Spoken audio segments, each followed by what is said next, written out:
Goku with his genius manages to copy his son's most powerful transformation, and this leaves him impressed. I will explain everything about this transformation and talk about how Goku is capable of achieving it. That's right. So, without further delay, let's go. When Gohan finally awakened the beast form, the entire Dragon Ball world stopped. It was not just a new, visually impressive transformation, it was the ultimate symbol of the inner power of someone who, for a long time, had hidden his true potential. Since his childhood, Gohan has always been different from all the other Saiyans. While Goku and Vegeta lived for the fight, Gohan only fought when necessary, and it was exactly this difference that made him unique. The beast form was not born from the desire to become stronger, but from the instinct to protect, a power born of rage, love, and despair. Soon after the release of Dragon Ball Super Superhero, fans began to wonder what Gohan Beast really was. Many believed it was an evolution of Super Saiyan, perhaps a divine variation similar to Super Saiyan God or Blue. Others speculated that it could be a type of hybrid form, mixing divine energy with the Saiyan's mortal nature, but the truth is much deeper than any traditional label. According to official information, the beast form is neither a common Saiyan form nor a divine transformation. It is the absolute manifestation of Gohan's potential, the direct result of his repressed fury and his emotional connection to those he loves.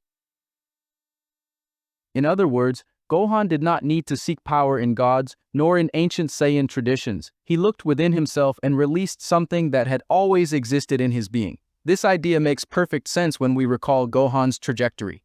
Since the Saiyan saga, when he was still a child, we saw how much his rage could unleash frightening power. When Piccolo was killed by Nappa, little Gohan exploded in fury and struck the enemy with a force completely disproportionate to his age.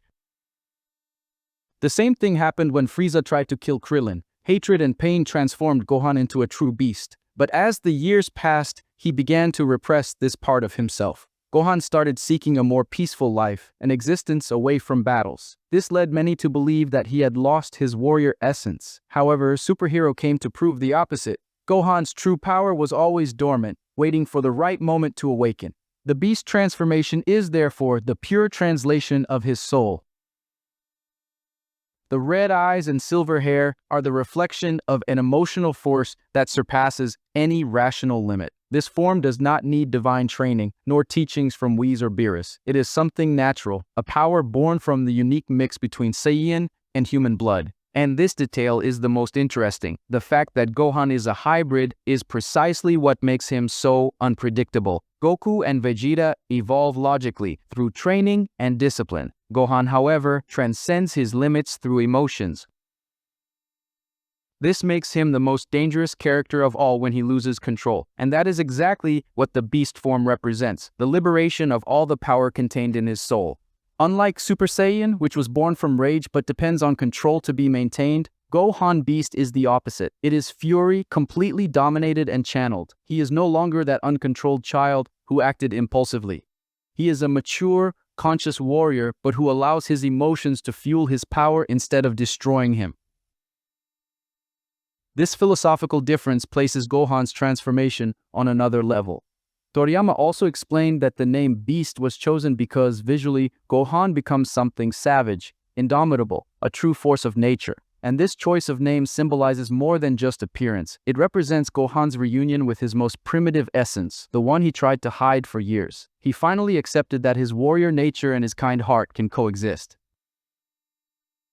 Furthermore, there is a clear symbolism in the fact that Gohan achieved this form without depending on Goku or Vegeta. For the first time, he forged his own path. He did not need training on the gods' planets, nor an alien technique. His strength was born in a moment of despair, when he saw Piccolo, his master and father figure, being injured. This was the spark that reignited the inner beast. The result was devastating. In seconds, Gohan Beast surpassed the power of all the warriors present, defeating Cell Max with an ease that shocked even the series' most experienced fans. It was the Gohan of the future that everyone expected since the Cell saga, not a defenseless scholar, but the warrior who carries Goku's blood and Chi-Chi's human heart. This transformation also represents represents a watershed in the franchise. While Goku walks towards an absolute mastery of Ultra Instinct and Vegeta seeks balance with Ultra Ego, Gohan follows a completely different path. He does not seek balance nor divinity, he seeks authenticity. He is the first Dragon Ball warrior to reach the climax of power solely with his own emotions, without needing to align with the god's philosophy.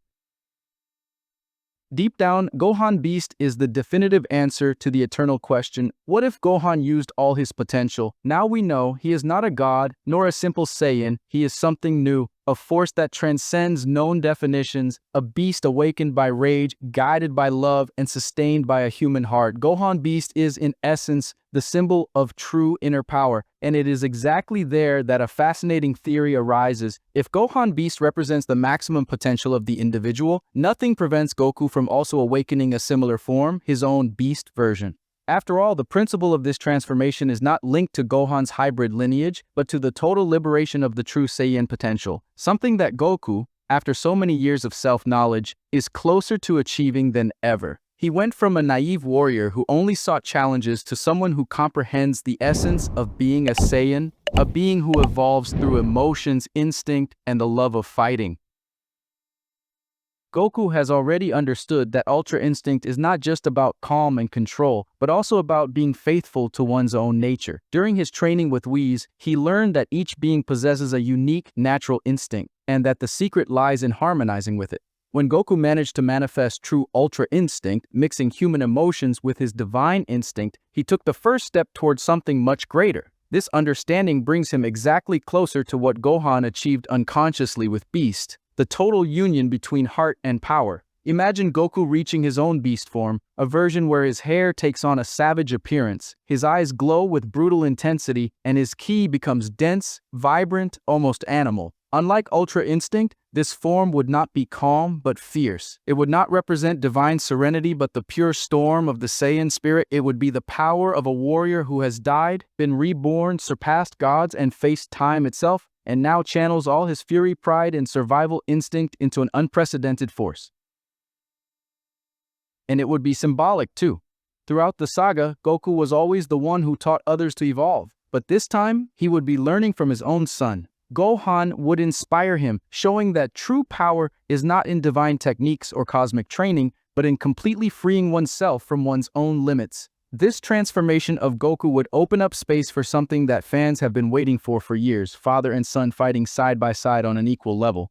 Gohan Beast and Goku Beast uniting forces against Black Frieza would be one of the most intense and emotional battles of the entire franchise. The evil Emperor, who has already defeated both separately at different times, would now face the union of two monsters of brute power, two warriors who represent the climax of the Saiyan race. Black Frieza, with his power that surpasses even the gods, would be the perfect adversary to test these new limits. His arrogance, coldness, and desire for revenge would place him as the definitive enemy, and Goku's and Gohan's fury would reach its maximum when they realized that he was responsible for the suffering of so many, including the constant threat looming over Universe 7. The fight would not just be physical, but also emotional, a clash between pure hatred and righteous fury. Seeing Goku and Gohan in their beast forms fighting together would be the culminating point of the entire history of the Saiyans, the father representing ancestral instinct and the son representing the human evolution of that warrior race, two hearts beating at the same rhythm, fighting not just for victory, but for justice. At that moment, the entire universe would witness what it truly means to be a Saiyan, not a god, not a monster, but a being who finds power in his own soul. And thus, Goku and Gohan would become, side by side, the living definition of the word self-improvement. And when that battle reached its peak, the universe would tremble before the union of father and son. Goku and Gohan, side by side, both enveloped in bestial auras, challenging the very concept of power, would show that there is nothing stronger than the bond between two warriors who fight for what they love. It would be the moment when instinct and fury would become a single energy, where the Saiyan lineage would reveal its true climax, not in destruction, but in protection. And by defeating Black Frieza together, the name Beast would cease to be just a form, becoming a legend among gods and mortals. But comment on what you thought of all this, and don't forget the like. Thank you very much for the support from all of you, and until next time.